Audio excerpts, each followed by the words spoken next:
The Season 1 finale of Disney Plus/Lucasfilm's Obi-Wan Kenobi drew a 5-day Wednesday through Sunday audience of 1.8 million U.S. households, which is 20% higher than the Wednesday through Sunday 5-day poll for the Book of Boba Fett finale, which clocked 1.5 million U.S. households.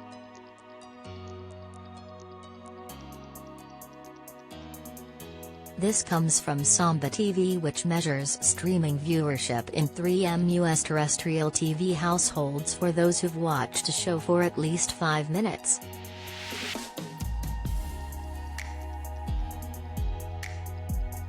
Obi-Wan Kenobi's premiere dropped on a Friday over the 4-day Memorial Day weekend, and during that time brought in 2.14 million, besting the L+3D numbers of The Mandalorian Season 2 premiere, 2.08 million, the Book of Boba Fett premiere, 1.5 million, and Marvel's Moon Knight, 1.6 million. Typically there's a dip in viewership between the first episode of a Disney Plus/Marvel or Lucasfilm series and its finale, roughly a shed of 200,000 households. Marvel's The Falcon and the Winter Soldier had one of the best 5-day viewership holds between its premiere and finale, going from 1.8 million to 1.7 million U.S. households, a 6% dip.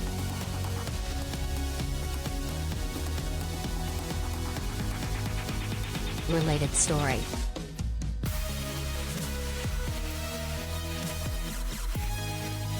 Major Hollywood companies vow to cover travel for employees seeking abortions in wake of SCOTUS ruling.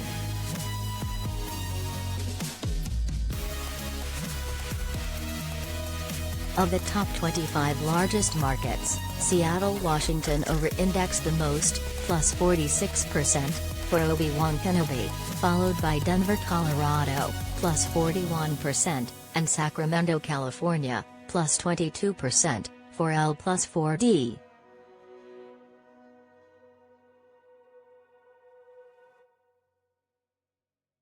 In addition to the Obi-Wan Kenobi Season 1 finale on Wednesday, June 22, Disney also made Marvel's Doctor Strange in the Multiverse of Madness available on Disney Plus on its 48th day of theatrical release.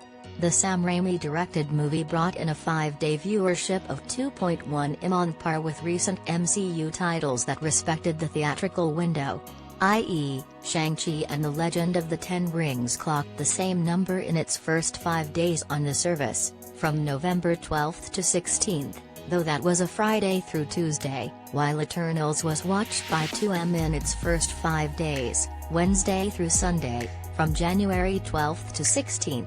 Doctor Strange 2 was 5% ahead of Eternals' 5-day number.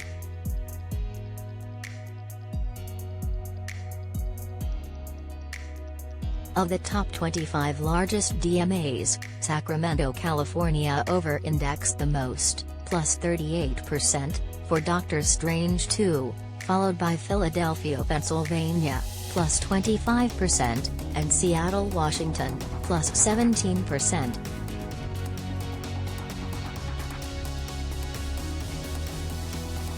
It's interesting to note that Doctor Strange 2, despite being available in homes, continued to make bank at the weekend box office in its 8th frame with $1.78 million, minus 60%, and a running total of $409.2 million. Disney dropped Shang-Chi and Eternals much later in their theatrical runs on its streaming service, respectively in their 71st day and 69th day of theatrical release, or their 11th weekend in cinemas. By that point in time, both movies were on a limited number of screens and had played out, Shang-Chi only grossing $225,000 at 335 theaters on the weekend it hit Disney+, while Eternals did $21.5K at 85 locations during its first frame on the service.